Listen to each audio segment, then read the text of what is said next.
La cocinera pitagórica ya está aquí y la recibimos con muchísimo gusto. Marcela, ¿cómo estás? Muy buenos días. Hola Ricardo, buenos días. Aquí con esta mañanita lluviosa. Sí, ¿no? Pero Sí, riquísima. sí.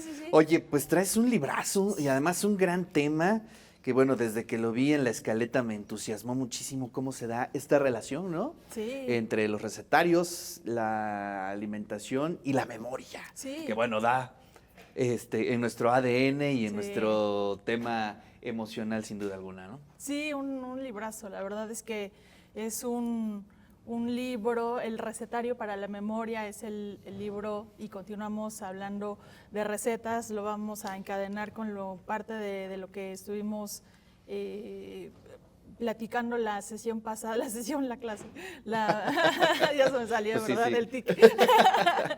La emisión pasada.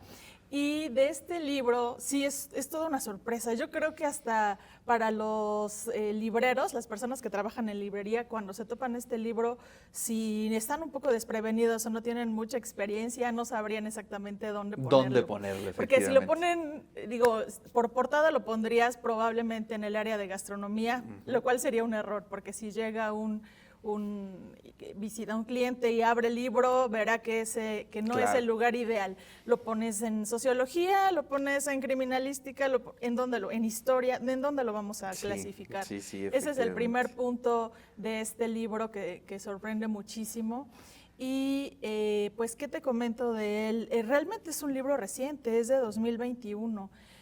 Es un proyecto colaborativo entre Sahara Gómez, que es de quien es la idea original. Ella toma las fotografías, es una fotógrafa artística, y también tiene un equipo editorial. Y sobre todo, este libro está hecho en colaboración con algunos colectivos de búsqueda de personas desaparecidas en el estado de Guanajuato. Entonces, desde ahí es lo que rescatamos, es el punto que hay que comenzar a jalar como hilito, la colaboración de para crear este libro. Es un libro que tiene una apuesta editorial muy poderosa y muy sui generis y muy audaz, la verdad, de parte de Sahara. La historia es que ella, como fotógrafa, pues tenía trabajo de campo etnográfico en el norte y entró en contacto era parte de su interés como fotógrafa, como hacer fotoreportajes, y entró en contacto primero con un colectivo en Los Mochis, el colectivo del Fuerte, las buscadoras del Fuerte. Y ese libro, por cierto, fue patrocinado por el restaurante Pujol de México, Ah, muy conocido. sí, Sí. hartamente conocido. Esa fue la primera edición. Entonces, ese libro pues se conoció sobre todo entre gente del mundo gastronómico y sobre todo también con los colectivos a nivel nacional de personas buscadoras, y los colectivos de Guanajuato la identifican, la contactan y le proponen hacer esta segunda edición, digamos. Entonces ese es como el origen ¿Cuál de es la este librazo. hipótesis principal de este libro? Es decir, hacer un seguimiento de desaparecidos en Guanajuato e indagar precisamente cuáles eran sus alimentos, qué es lo que le gustaba, ¿no? Los momentos, las atmósferas, hacia dónde se dirige el recetario para la memoria. Este recetario es como si fuera un documental, pero en libro. Pero en libro. Porque tiene 4 secciones. La primera es exactamente un estudio de Daniela Arrea, pues también una periodista muy conocida con respecto a temas de desaparición, de injusticias sociales, de violencia en México, que también tiene un documental, ese sí, cinematográfico. Y entonces ella propone la entrada de este libro como una crónica histórica, se puede decir, porque quiere hacer un retrato a partir del territorio de Guanajuato con esos cambios que han ocurrido a nivel de producción económica. Antes era muy agrícola, ahora es maquilador de vehículos y de otro tipo de industria. Entonces ese cambio y esas transformaciones va haciendo ella una comparación interesante entre lo que ocurrió en el territorio y lo que han ocurrido las personas. Entonces tiene frases súper fuertes, como pues estos campos donde antes se cultivaban, son los terrenos donde ahora las familias tienen que buscar a sus queridos. Claro.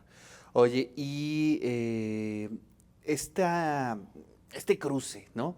Yo no lo había visto, ¿no? En ninguna otra investigación o libro periodístico, pero este cruce entre el mundo de la cocina, de la alimentación y la memoria. Después de su lectura, ¿qué nos puedes decir? ¿Cuáles son como estos matices que solamente se dan a partir de este tipo de cruces, ¿no? Sí, creo que tuvo Zahara un ojo excelente para encontrar porque hay cambios entre el primero y la segunda edición. Aquí la propuesta editorial, que es como esa apuesta muy fuerte del libro de tener esa doble página abierta, donde de un lado tienes la clásica fotografía gastronómica, que es lo que estaba buscando exactamente Zahara, de tener ese close-up del alimento, la grasita, lo crujiente, lo apetecible, lo rico, la vida, lo que nos gusta, y en oposición a la página precedente está un golpe de realidad, un choque muy percutivo, muy poderoso, muy perturbador incluso, porque está la receta contada por la madre, una receta que en muchos casos no volvió a preparar porque ya no está la persona a quien se la dedicaba, y también está una pequeña foto blanco y negro, como si fuera una fotito de identidad. Exacto. Para una credencial, y está la persona desaparecida, la familiar, puede ser el hijo, el esposo, el familiar de la madre que escribe la receta. Entonces tienes como esos dos universos y ese filito de navaja en el que estas personas buscadoras se debaten, que es la búsqueda de la vida, la búsqueda de su persona, el amor, la familia, versus la realidad de su desaparición. Entonces, cuando ves eso, te llevas una impresión pues muy fuerte, porque estás, bueno, lo dijera, es un oxímoron, es como dijera Fernando del Paso, por cierto, de la comida mexicana, es ese conjuntar en un solo golpe de vista lo apetecible con lo aborrecible. Esa es la gran potencia de este libro, y Zahara por eso se mantuvo mucho la idea de que fuera una fotografía gastronómica la que pudiera establecer este contraste, que es mucho más poderoso que el de la primera versión de Los Mochis, me parece a mí, a nivel de propuesta editorial. Y también hay un aspecto de denuncia importante, porque hay una sección dedicada a este proceso tan largo, tan difícil que viven las personas buscadoras, que es el de enfrentarse al aparato judicial y a todo lo administrativo que significa llevar un expediente de este grueso, cuando, bueno, los que no somos abogados, cualquier tema, la jerga jurídica, en fin, es muy abrumador todo lo que ellas tienen que pasar, y esa parte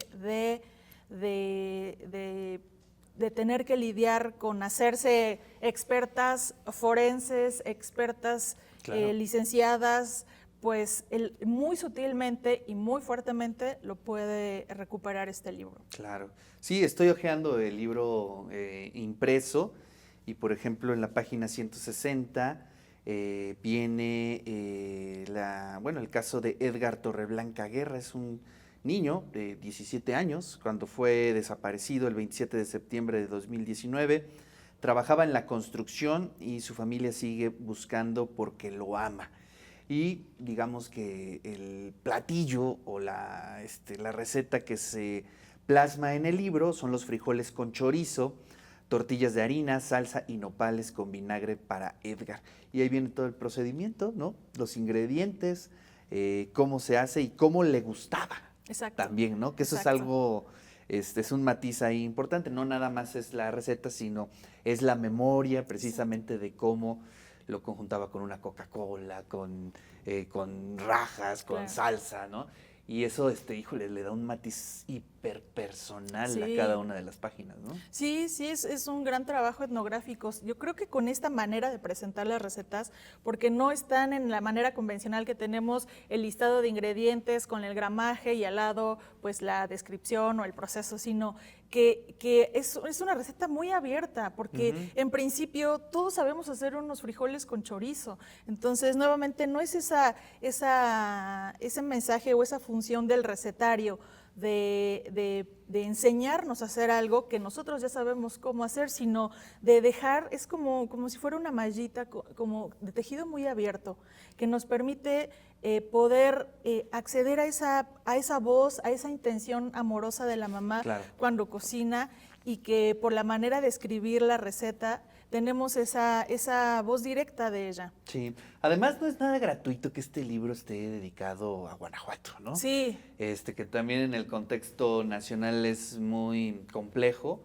Lo que se sabe es precisamente lo que tú retrataste muy bien, ¿no? Cómo antes esos campos de cultivo ahora son estos campos en donde aparecen los cuerpos, pero también si nosotros analizamos es uno de los estados con menos inversión en educación para jóvenes, ¿no? Es decir, si nosotros analizamos cuántas universidades hay, cuántas preparatorias hay, pues vamos viendo que está en contraste con, bueno, públicas, que quede bien claro, claro. en contraste con casi todo el país, ¿no? Y bueno, pues recordemos la historia de Guanajuato, la historia también de violencia, así es que no es gratuito también que se fije la vista en un estado como este, ¿no? Sí, claro.